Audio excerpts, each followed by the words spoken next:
Once again, good afternoon, everyone, and welcome to this webinar. I'm Ziel. And I'm Josh, and we will be the moderators of today's webinar. We welcome you to this Exposium, the web chalk talk with the main topic, organizational resilience, getting your business ready to reopen. This is certainly relevant in today's current situation, so I think you guys will be able to learn a lot from our speaker this afternoon. And we are very happy that you are here with us today. But before we get to the exciting part, Ziel, can you give us a brief introduction about Apex Global? Sure, Josh. So Apex Global is a learning arm solution of ECC International, and we've been in the training and consulting space for over 20 years now and working with more than 30 partners and counting. So to date, we have delivered more than 300 varieties of courses for more than 1,000 customers within different fields. Thanks, Yel. So before we begin, we have a few housekeeping notes, actually. So today's session is being recorded to be available for viewing post-conference and for documentation purposes.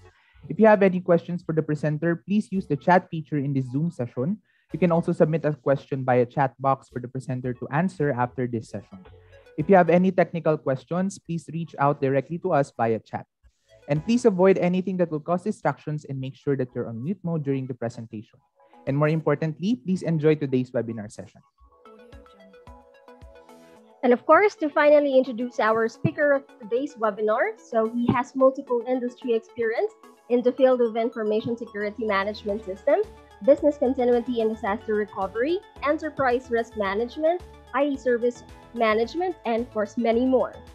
Yes, that's right, Ziel. Also, he has managed several implementation projects and programs across banking and finance, power, IT, healthcare, telecommunication, pharmaceutical, manufacturing, and business process outsourcing sectors in South Asia, Southeast Asia, Middle East, Europe, and the North American region.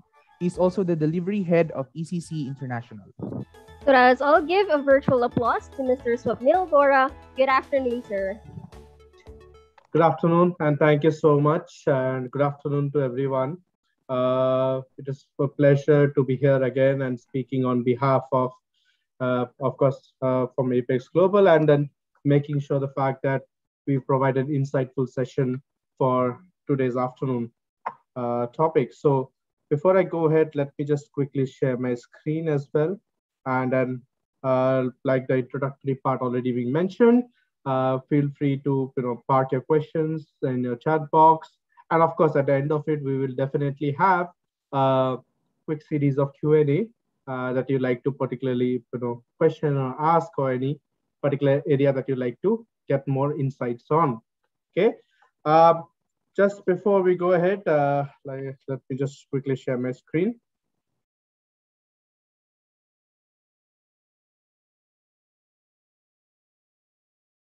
Okay.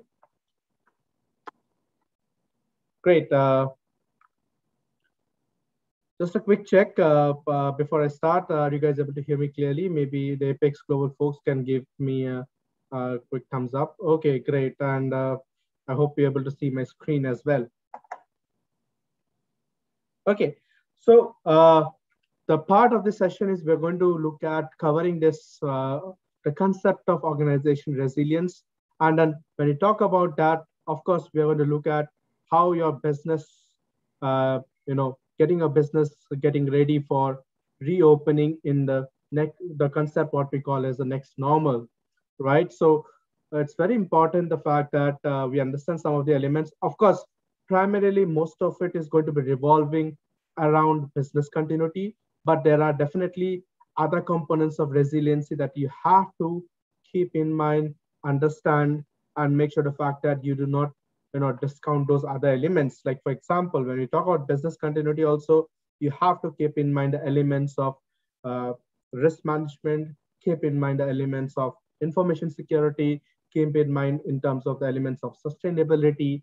All of those elements also have to be considered. But when we talk about getting your business reopening, it's mostly from a point of view of business continuity and risk management that you have to trigger.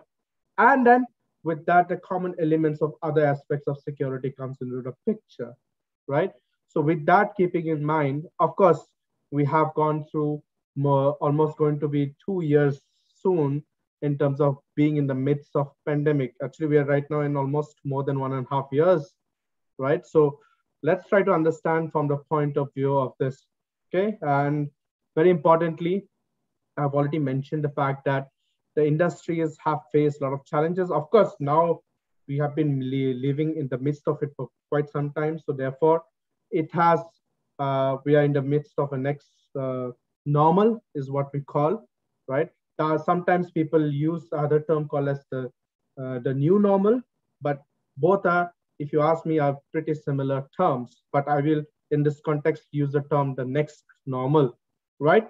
Now, we have to understand the fact that with the next normal, our approach towards understanding the way we do things, the way we look at things have changed drastically. So there are certain elements that I'm going to talk about. And if you'd like to know more about it, definitely you can reach out to us, or you can reach out to Apex Global if in case you're interested to know more about it. Okay, so let's try to look at, and then also when we talk about this session, we're going to look at the requirements to continue operations. Remember, continuity of operations. So we're going to understand how is it that you look at the requirements. Okay, and when we say looking at requirements, it's also important to know the trends that we are looking at it right now, and then we are looking at it maybe next 6 months down the line. Okay, and then how do you restore your operations while ensuring health and safety of employees? Because we are living at the midst of it, pandemic, we have to look at the health and safety. We cannot discount on that matter at any instance. And then how do you adapt your business continuity approach in a new risk landscape? Because what we considered as business continuity before was, of course, it was a business continuity, but the landscape has changed after the pandemic has occurred, because the working structure has changed, technologies have changed. So as a result, the business continuity landscape also will change as a result of which. And then finally, building a resilient organization in terms of how you're surviving, how do you make it sustaining, and being prepared for your next potential crisis. In fact, in the midst of the pandemic also, we faced certain crises in between as well, right? So we have to be well prepared and make sure the fact that we are aligned to our current and evolving working environment. Okay, so the first of it, we are looking at, of course, the requirements to continue operations. Now, when we look into that, the impact of business continuity, okay, you have to understand the trends, how it has happened. So it started with, of course, the first element that we came about it went from, because of the lockdowns, it went for a work from home setup. That was the primary focus as we went in terms of the pandemic and the lockdowns that happened. And as a result of work from home initiation, the elements that we had to consider, of course, your data privacy and its transformation, the incident management, health and safety, mobile health and safety, and how do you initiate your business continuity plans, especially for cases where you have strategies of work from home. Even if organizations didn't have strategies, they had to modify their business continuity plans and execute work from home strategies, right? So the primary focus in the beginning of your pandemic was more focused towards global work from home because of the restrictions. After that, the focus came about of managing costs, because people were not functioning for some time. There was downgrade of business. There were halt of certain functions and services or products being manufactured also for manufacturing. As a result of it, the focus was towards managing costs. Now, when you talk about managing costs, the most focused area that was observed was that vendors, the suppliers that were not able to be supported, they were not able to support at the optimum level, they were offboarded. Okay, so offboarding of vendors had taken place. Supply chain risk, because supply chain risk is a very critical aspect to maintain, not only for manufacturing, also for any kind of organization. Everyone or the other is dependent on certain mobility or certain mobility of your resources itself. That can be your people also. So therefore, supply chain risk came into the picture. And then finally, digitization of health and safety, because your mobility has been compromised also. How do you digitally manage health and safety? because the digital transformation has taken, so digitization of health and safety also has occurred. Reduced employee impact, the third element. Of course, mental health integrity, ethical leadership, and ethical decision making. Now, you want to understand the fact that in the later part of the phases, people were having different sort of challenges when they were working from home. Okay. Also, for certain cases, people were also having certain mental disturbances in terms of people who are staying alone, away from family, also whatever it may be the reason. So there was a certain element of mental stress that had occurred when the work environment and the home environment got mixed. Of course, it added to a benefit in the beginning because of restrictions of due to no travel requirements or so, spending more time with the family. But at the same time, it had also taken a toll in terms of certain mental health composure in order to not able to differentiate or not able to keep a segregated work environment and a home environment. Okay, so the focus was to ensure the fact that the employee impact is reduced, as a result of which the focus was building a more healthy environment. Pivot the business, policy changes had occurred, audit controls were modified, and regulatory change managements had occurred because of such a kind of evolving of structures. And then finally, operationalizing a new normal part, of course, the next normal, okay, wherein you're looking at the business continuity, health, safety management, safety maintenance, and risk management is what I talked about. And finally, stabilizing your business, having your new code of conduct for your new workforce, data privacy and information security, and other competency management that was performed. Okay, so all of these things, the stages that you have observed had occurred since the time the lockdowns had happened, the pandemic was declared, and slowly it has evolved as we went about. So ultimately, now, of course, for some of your organizations, the stabilization happened quite before or so, right?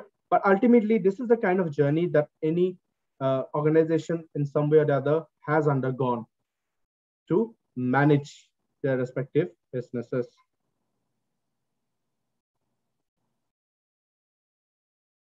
And then restarting the engine, of course, you have to have vendors on board, vendor coming in, the third-party trainings, and then inspections and audits and sustainability matrix measurements or management itself. Okay. So question that we need to ask is, are you prepared? What should you do to reduce your risks? Plans and procedures of how you respond, and plans and procedures how you recover. Because although these are very basic questions that you may have asked earlier, but you need to ask yourself these questions again because your environment has changed. And this is a highlight of business continuity to show the fact that how COVID-19 has impacted. So from a statistical standpoint, you can see the fact that business continuity has contributed at least 40%, okay, of the respondents required and or highlighted the fact that they need to refresh or they need to go through some sort of review, within 12 months or less than 12 months itself. So as a result of which it had gained a lot of traction, it had gained a lot of attention. Now trends, just to give you some highlight, of course, the further digitization had taken place. I think I don't need to say it again. All of you must have experienced this in and out. One more thing that has happened is that people, although from other supporting departments or units or business units or functions, started playing a pivotal role in the overall business continuity planning and risk management. Okay, so this is one shift of direction that has occurred because of its importance and making sure the fact that people know what needs to be done. Reclassifying the roles with the working environment. Now, people are going for a different kinds of working environment. Some are going for fully work from home. Some are going for certain hybrid model of mix of both work from home as well as your office environment. And some are doing on-site as well with a certain mix and match and protocols. So redefining of roles are taking place and will take place in the near future as well. So you have to understand as an organization what sort of redefinition being done. security being embedded as part of a design. So whatever work environment you do, security is part of your design. And responsible business. You have to make sure the fact that because you saw the trends and the ethical part of it, being transparent, being open, and making sure that giving a safe and healthy work environment is absolutely important now during these times. So being a responsible business is something that is absolutely considered, of course, having a sustainable business. So when you're looking at risk, always consider the fact that when you're looking at risk, what are the dimensions that you should be looking at?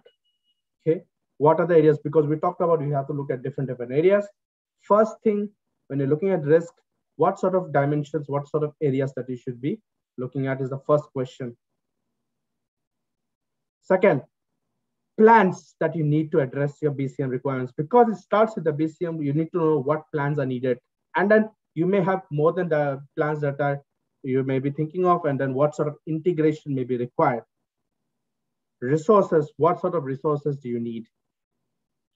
Controls, what type of controls? Because everything that you practice or you have protocols in place is a form of a control. So you need to know what controls are to be there. And finally, the communication, because communication plays a very critical role in setting expectations, people knowing what's required. So therefore, you have to make sure the fact that effective communication is absolutely important. So dimensions, when you look at it, of course, there are factors in terms of areas. You've got political factors, economic, social, technological, legal, environmental. And you have at the core of your organization, your products and services that generates value. So when we talk about dimensions, the first dimension is your organization and people itself. Make sure the fact that you know the roles and responsibilities, the structures in place, the competencies, and what sort of culture that you would like to build. Okay, so that is absolutely important. Cultures are basically nothing but, in simple terms, if I want to call it, are behaviors of the people and mechanisms that enforces the behavior. Okay, so all of these things are critical when you look at the first part of the dimension, which is organizations and people. The second dimension is your information and technology. Your technology, what sort of information do you keep, what sort of knowledge base do you have, what sort of technologies that you have incorporated, and the integration between them. Absolutely important. And you have to know this environment very clearly and know the risk point of view on this. Third, partners and suppliers. What sort of relationships do you have? Factors that influences your strategies. Because remember, your suppliers and partners will also depend on what kind of strategies that you're adopting, and your integration with your working environment. And finally, your value streams and processes, because ultimately whatever you do is a form of a process. So you have to make sure the fact that how are these processes designed? How are these activities being carried out?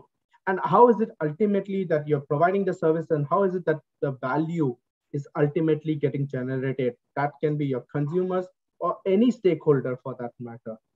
Okay, so these dimensions have to be kept in mind when you're looking at your organizational areas that you generally like to focus on from a risk standpoint. And then when you're looking at from a business continuity requirements, of course, make sure the fact that you have a response structure, warning and communication being placed, plans to execute all the protocols or standard operating procedures, and how will you recover back. Okay, so all of these elements are required to be present as part of your plan. Okay, so some of the plans that are required or that are generally in place are like, for example, you may have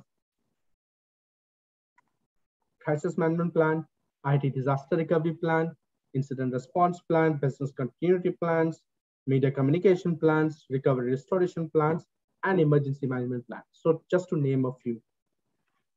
Okay, and resources you may need is people with time and competency, facilities with locations and infrastructure, funding, budget is absolutely important, and ICT systems that supports overall. And the type of controls that you need to implement as you're going along. Is of course, from a classification type can be 4 types. Technical controls, it can be a technology-based. Legal controls, legislation-based.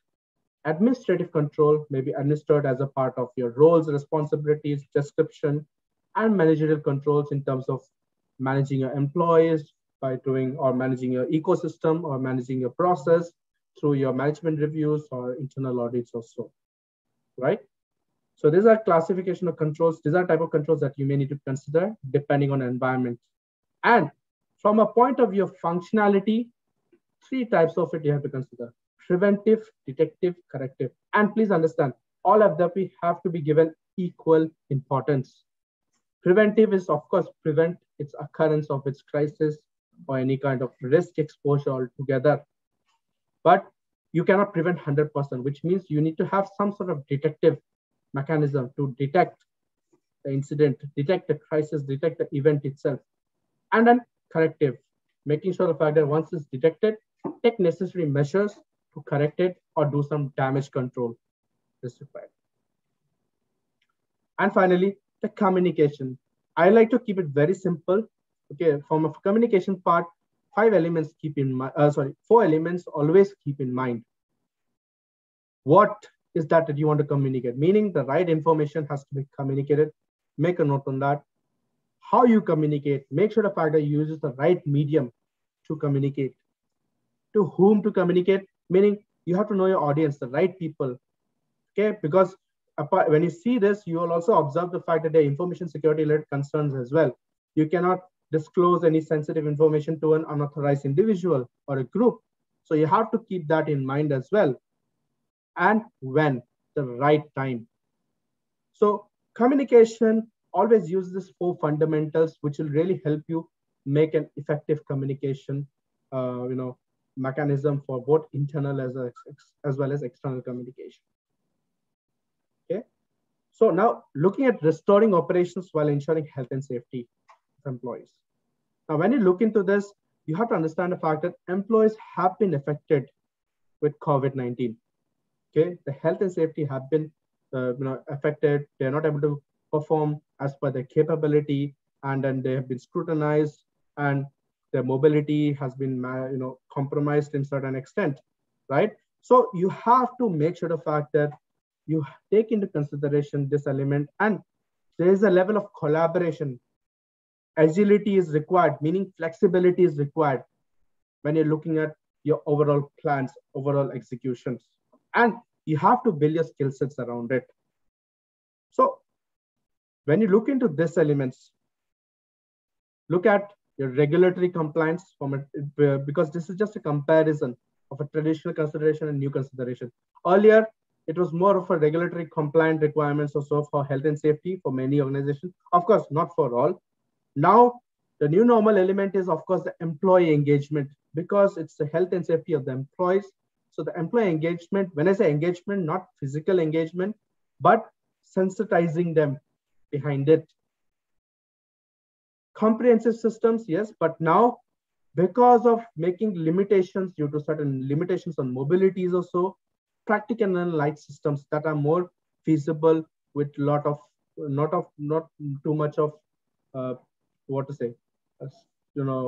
hard hindrances being removed.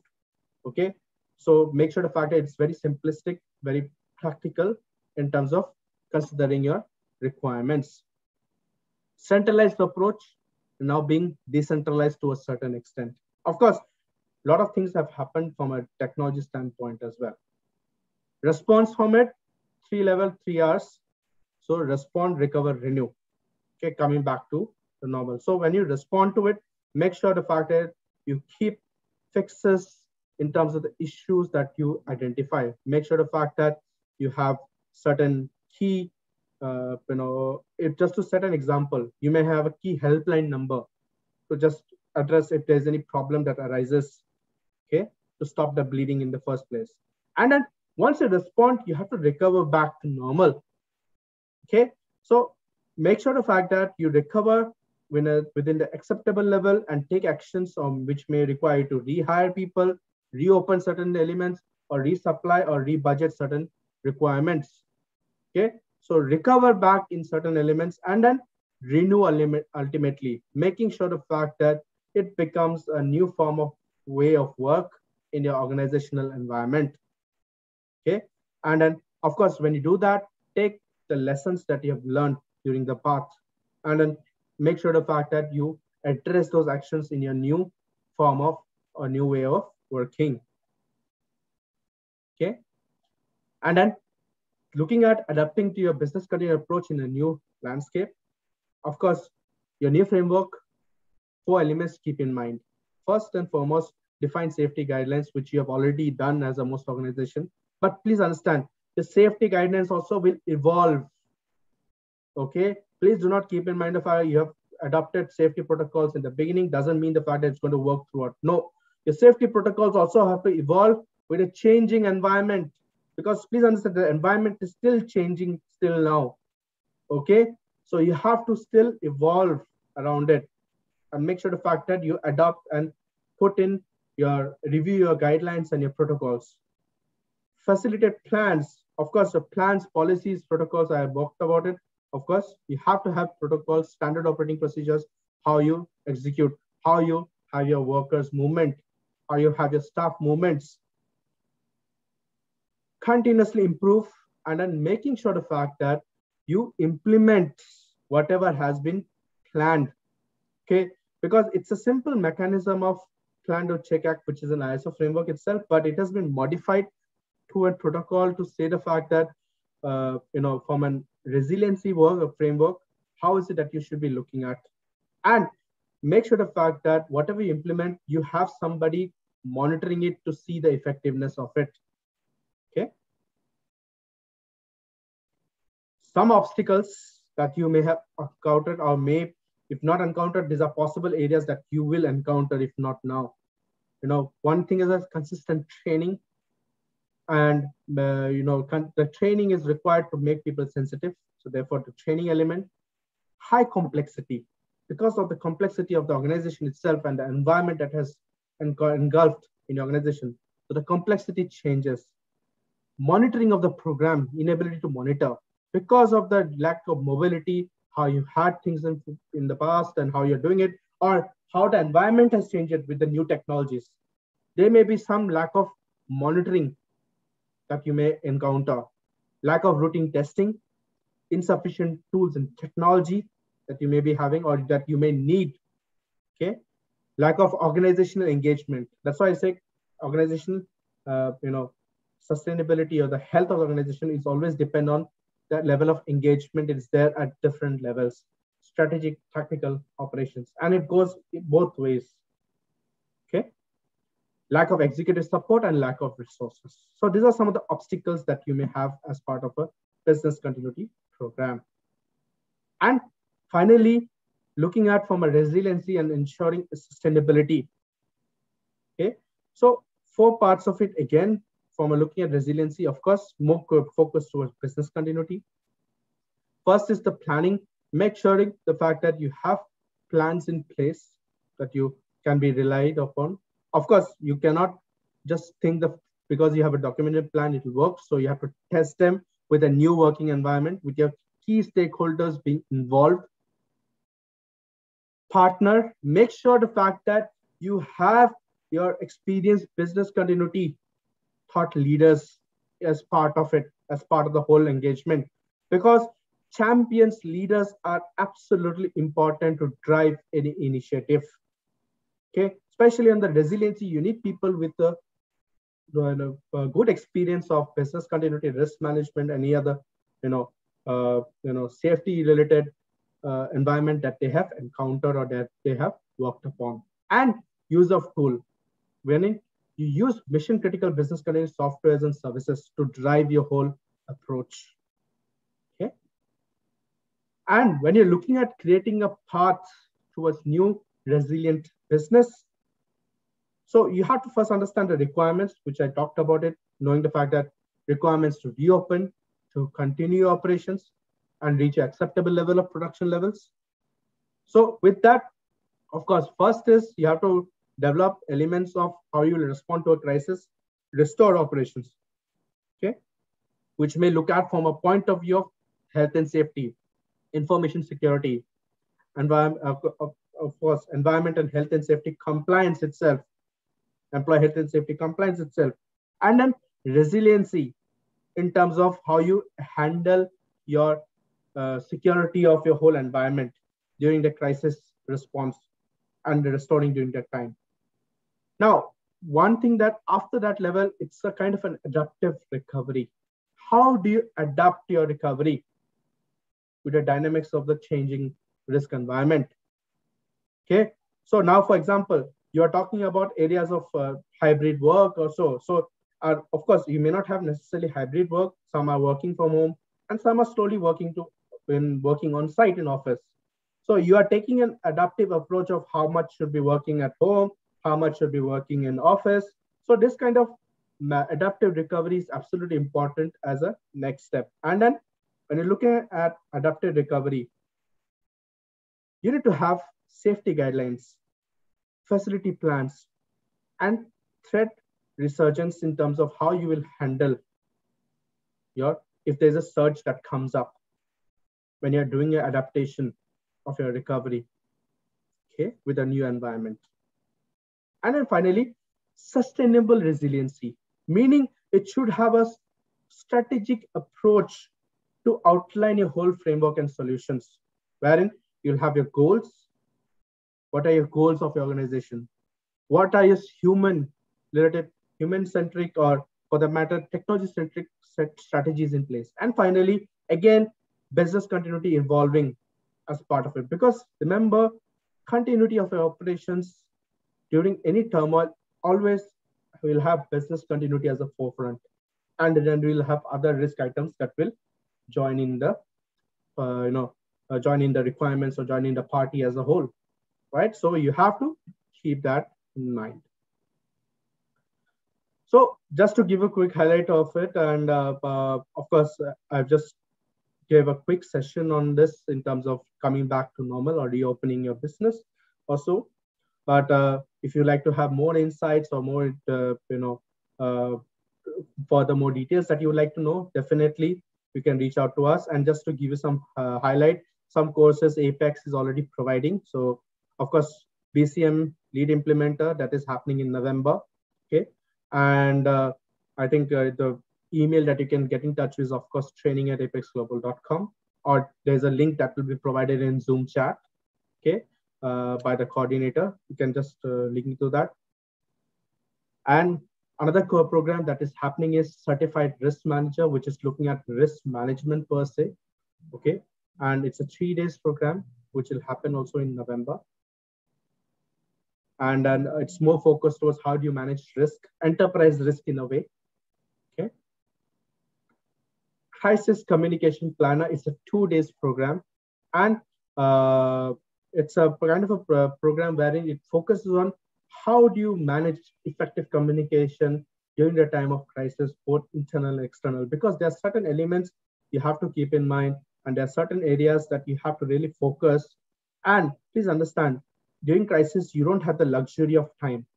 So you have to have things readily planned, readily available to execute your communication. And please remember, during crisis, timely communication is important, which I talked about it as well. Okay, so this course covers 2 days on how do you communicate, how do you plan your crisis communication, happening in November. And then enterprise risk management, again, 2 days. And this will happen in December, looking at how do you manage your whole enterprise risk in an organization. That can include operational, technological, financial, credit, market related. So all sort of risks are engulfed and addressed to what we call as enterprise risk management. So that is happening in December for 2 days. Okay. And business continuity management practitioner, of course, the first one you saw was the lead implementer, which was for 3 days. And this is a practitioner, which is for 2 days. Again, based on the new standard, by the way, ISO 22301 of 2019, because business continuity has a new version of the standard. So we are going to do training based on a new standard, standard that has been released.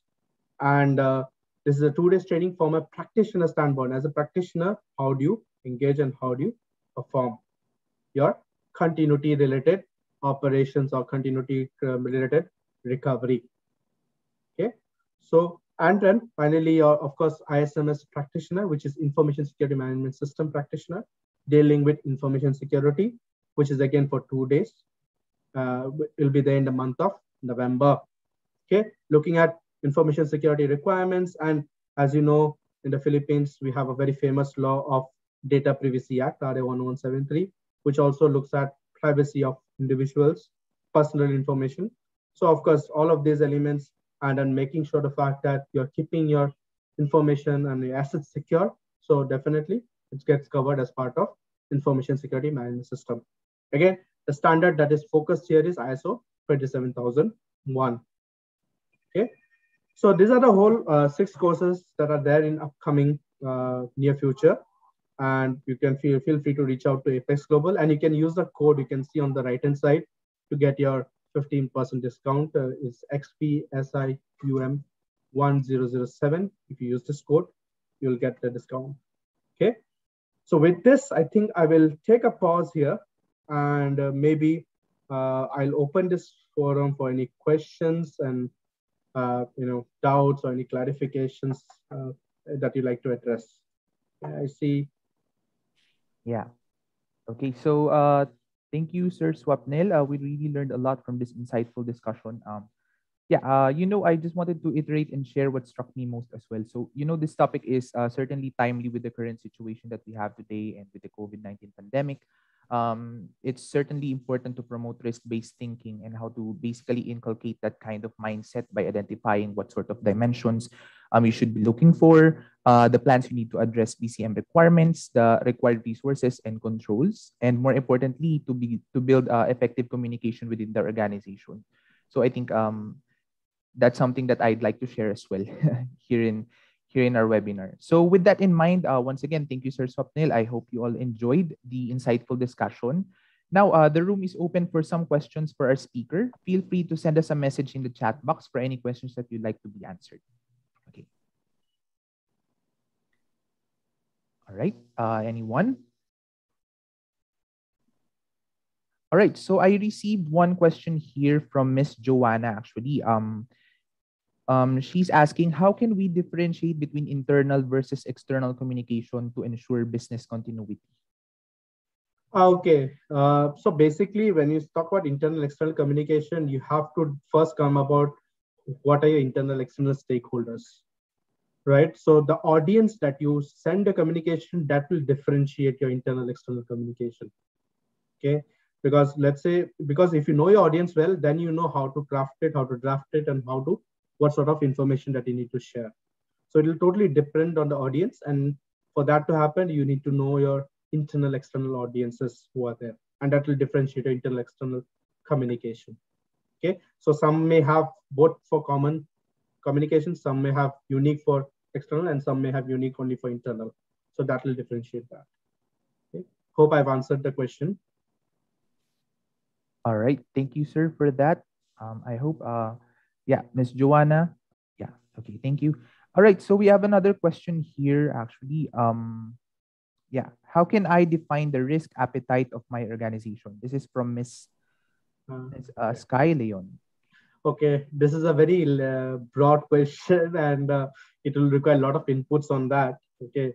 But just to sum it up, your risk appetite will totally depend on the inputs that you may have access to. When I say inputs you may have access to, what kind of, because risk appetite is nothing but how much risk you want to accept. So that involves how much risk you want to accept from a financial standpoint, meaning that will be looked at from a point of view, what is your goal in terms of the future, how much revenue generation you had from your, from your past, how is the organization doing. That will define your appetite from a financial standpoint. Health and safety will define from the point of view that what is the level of risk and health and safety environment that you want to compose. Like, for example, you will not tolerate any single person being, exposed or being in a harm's way, right? So that can be an appetite in terms of being defined. Other ways, from an operational standpoint, it will talk about how much scale of operations can you understand or would like you to have in working, or how much disruption of our operation can you accept? For example, if you have 100% operations during normal times, how much disruption is acceptable for you? Like, for example, I can run at 50% or 60% or 30%, whatever it is. That will define each appetite. Now, all of these appetites are different for different elements. And when you're considering this level of scales, you need to reflect that in your risk assessment templates, in your risk criteria, by the way, because ultimately that's where you do your risk assessment, and that's where your appetite is required. So all of these benchmarks that you've developed for financials, for operational, for people safety, you have to ensure the fact that you incorporate that as part of your risk criteria. And that is how you may go about it in terms of logically addressing your risk. Does that make sense? Does that answer your question?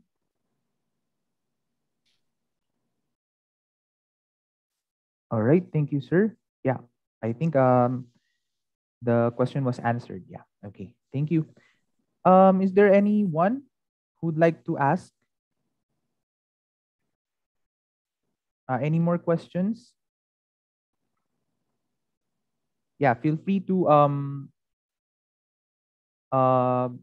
submit your questions on the chat box.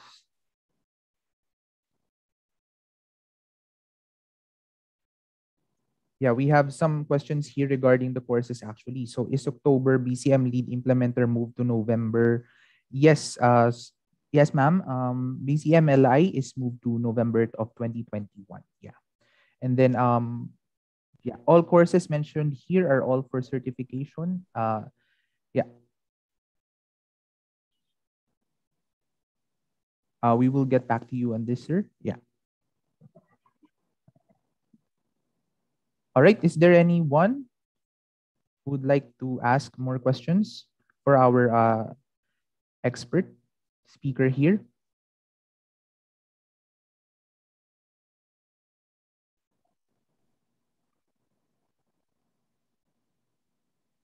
All right. I think most of the participants don't have questions. Yeah. One last time. Is there anyone who would like to ask more questions for our speaker?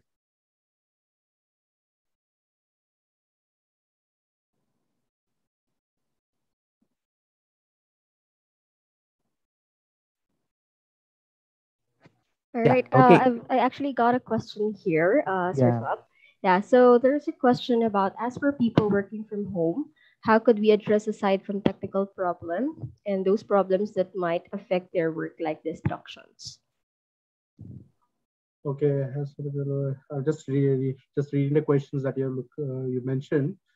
How could we address aside from technical those problems that might affect it? Okay. So there are a couple of things that you have to know in terms of when you're addressing this, okay? Because this is something that is coming up quite often in the current environment, okay? So you have to understand the fact that, again, that will depend on the fact that what sort of working and what sort of services or functions or what kind of work do you do, because that differs, kind of problems differs from those organization to organization. Because you may also look at the fact that sometimes if I want to just give you some examples of how things are addressed, okay, in one of the organizations, it was observed the fact that they put a very a helpline number to, in fact, address any simple concerns, including for the family. Not when we say family also, it's not to do with your personal problems, but to a certain extent, personal problems. A counselor also, access to those kind of things were actually provided. By the way, counseling sessions or helping to do that if you're worried about, or if you want to know more information about it. So that was one way to look into it. Second way to look at method. Okay. Okay, there are multiple questions coming in. Hold on. Okay, just a minute. And then another way, apart from counseling, you may look at is, I don't know if you've observed, many organizations adopted some kind of a weekly huddle to just keep it more lively, keep it more engaging. That can be in a form of doing a game show, gaming environment, or doing some sort of interaction sessions or so. In fact, on a lighter note, in fact, people also had a lot of digital, meeting sessions in the evenings of Fridays or so, just to make it more lively. And people had, in fact, done a lot of what to say, yoga sessions and all of this kind of extracurricular to make it more healthy environment. Okay, so again, without understanding your environment, I cannot give a apt answer, but I'm just giving you on the broader context. These are some of the things that may occur, and these are the ways that you can approach towards doing it. Again, this is to look at from a people perspective. There can be other problems that can be there in terms of course, technical is one, but remember, along with technical, other problems that comes across is your compliance, in a way that how do you comply towards requirements when you're changing your technologies, because when you're changing technology, your compliance elements also may change. So that's another thing. And information security elements, please keep in mind. Those are also other areas that you may have to keep into consideration. Again, I gave some gist of it. I hope I have answered the question. Yes, sir. Yeah. Thank you, sir. Yeah. Okay, so And, we have a lot of questions actually coming here. So this is from Miss Lilibet Awayan. How does applying adaptive response make people and organizations more resilient? See, when you're adapting response, again, your adaptive response will help your process make it more flexible, which means you have a process in place, but you're keeping some elements of evaluation and analysis to take into consideration any deviations that are happening. So that makes it more scope of analyzing, more scope of having some buffers in place, as a result of which you are more adapting to the changing situation, right? So you put in the component of analyzing the situation, making it flexible, and then responding to the situation. That's why it becomes more resilient, because that if you do not analyze the situation, you're not making it adaptive, because that's the very core component, okay, that differentiates from having a particular plan or particular rigid system and then making it more adaptive. And then when you remember, analyzing, just because by analyzing it will not help you make it more resilient, making sure the fact that that analysis is also captured as part of a new process. So it's a kind of a, I don't know if you know, it's a term used in DevOps. It's a software development. It's called, agile Scrum kind of a setup, wherein whatever small things you come across, you change, and you change accordingly in small bits and pieces. So that's why it makes it more resilient that way. I hope I've answered the question.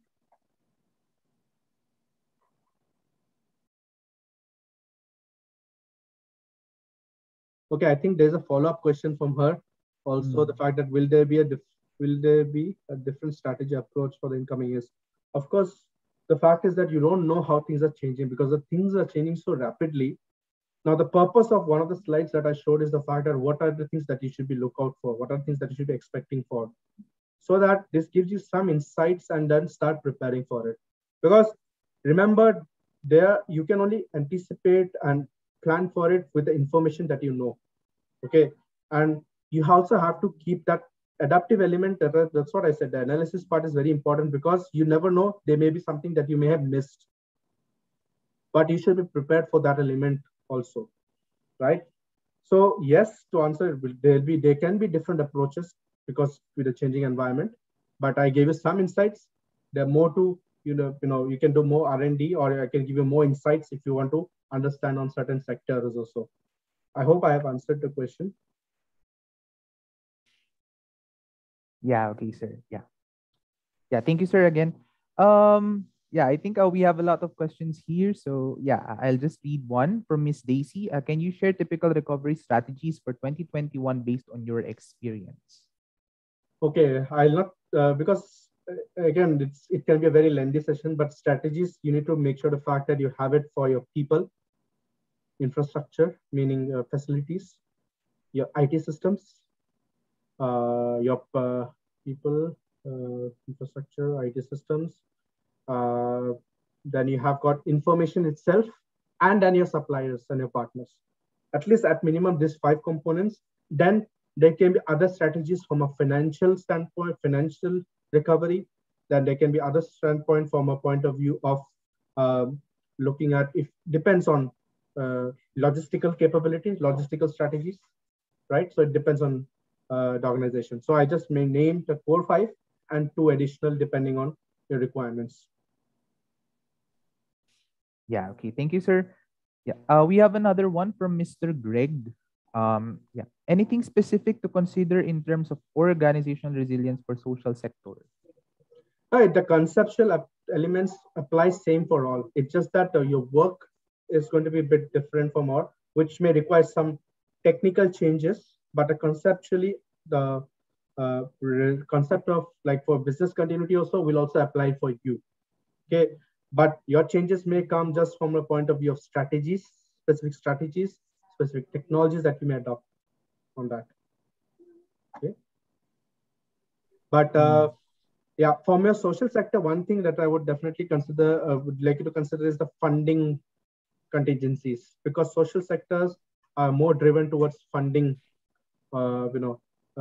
resiliency fundings of their projects or so.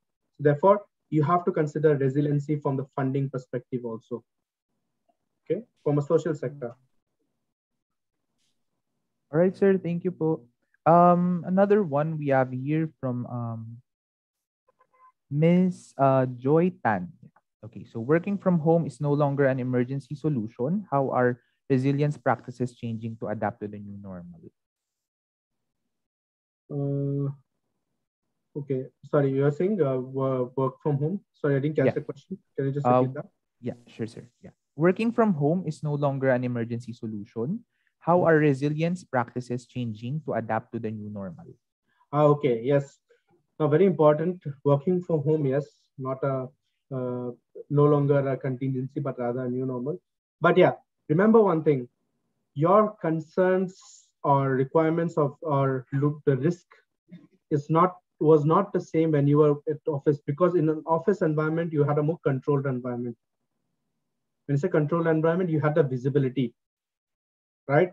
When you work from home, there are a lot of things that are not under your control because of a lot of other factors, because there's working in an area which is very remote, or they don't have a good internet connectivity. That's a very common thing, right? And then what are the security measures that are there? Okay, how is it that you're maintaining security, at least from your end? How is it being perceived by the person on the ground? So those kind of things that you did not earlier consider as part of your normal work environment, you have to now consider that, because if you do not protect that, your organization's brand, reputation, and resiliency element is going for a toss for sure. Okay, so that's why you have to keep that into the consideration. Again, I'm just giving the basic elements. There can be more technicalities depending on what sort of work from home environment is there, because you also have to understand work from home is different for different kind of people and different kind of organizations. Okay, so that will make a lot of difference in terms of how you look at that resiliency. Okay, I hope I've answered the question. Yeah. Yes, sir. Yeah. Thank you, sir. Yeah, we have here another one from Mr. Renante Peña. ISO 31000 risk management only serves as guidelines for a company to follow. Is there an update for a company to be ISO 31000 certified? No, risk management. In fact, any risk management framework or so cannot be certified, because risk management is very unique to the organization, and it may change with the changing organization. So no risk management standard can be certified till now, at least. But there are other standards, like, again, business continuity itself is a kind of a risk management, but that's more towards business continuity. Of course, information security, more towards information security. All of those standards can be certified, but not the risk management guideline. Thank you, sir. Yeah. And then we have here the last question here. We have Hi Swapnil, in your opinion, should we now really adapt the work from home setup even after the pandemic, or shall we go back to 100% work from workplace? Considering that working from home has been generally successful for most. This is from Miss Melinda. Yeah. Okay, so one thing you need to understand, right? So again, it's a complete organization call what approach that they want to take. But remember, it's ultimately the same fundamental. What risk are you exposing yourself when you have work from home? And ask yourself one very basic question. I always say the fact that, is the productivity really increasing or decreasing when people are working from home? Because work from home to a certain limit, yes, it increases productivity because of less travel time or so. But since it gets mixed up with the personal working environment, how effective are you really in a working environment, right? So you may have to do the cost benefit analysis to see that really is it going to be advisable for you to do 100%, or you may, in fact, I would suggest you do a trial and error basis. Okay, if you're not sure about it, always try to do from a pilot trial and error, do a trial and see how it is happening, how is it working, is it really working or not, monitor them for a certain period, and then take a decisions around that area, right? So it may vary from organization to organization in terms of recovering or going for 100% workflows, work from home or 100% work from office. All right. Thank you, sir. Yeah. All right. So one last question from Mr. Allen. What are examples of digital transformation that we can apply within the business resiliency or safety space? Sorry, come again. I think I got lost. Can you repeat the question again? Yeah, sure, sir. Yeah. What are examples of digital transformation that we can apply within the business resiliency or safety space? See, that's a very broad question. What sort of digital transformation? Another thing, very simply, that I've observed many organizations in the Philippine context that I'm talking about is document controlling, because there are series of documents which were earlier done physical signature no longer goes for physical because of the limitation or people working from remote locations. Doing physical signature is no longer feasible, so they go for electronic signatures. Okay, that's one form of transformation. Another one is how do you manage your especially when you have, let's say, from a BPO industry, I'm just talking, how do you manage your customer complaints? How do you manage your customer requests? Although there was a digitization already because people were using software in the office, now they have gone from having stored on their own data center, they went to a cloud environment. Going to cloud is the next form of digitization also in a way, okay, because it gives a much more resilient environment. Okay, so yeah, I think I have answered the question in a way. So we talked about document control and going to cloud as an example for that. Yeah.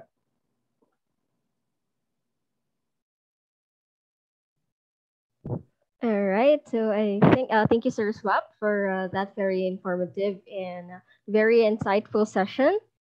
All right. Of course, we will need to close this webinar session. All right. So yeah, and it was a pleasure to have you with us, and of course, our participants. Thank you also for your presence and participation. Yeah, all right. So this concludes the webinar. Thank you all for attending. We hope you have learned and enjoyed the presentation. Please don't forget to complete our feedback poll survey that is launched on the screen. See you all on our upcoming programs. Have a great day. Thank you, everyone. See you on our upcoming programs. Have a nice day. Stay safe, everyone. Thank you, Sir Swap. Thank you, everyone. Stay safe. Thank you. Thank you. Thank you, everyone.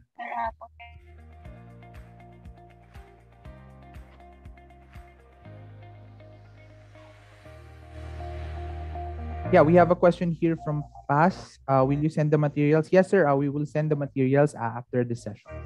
Thank you.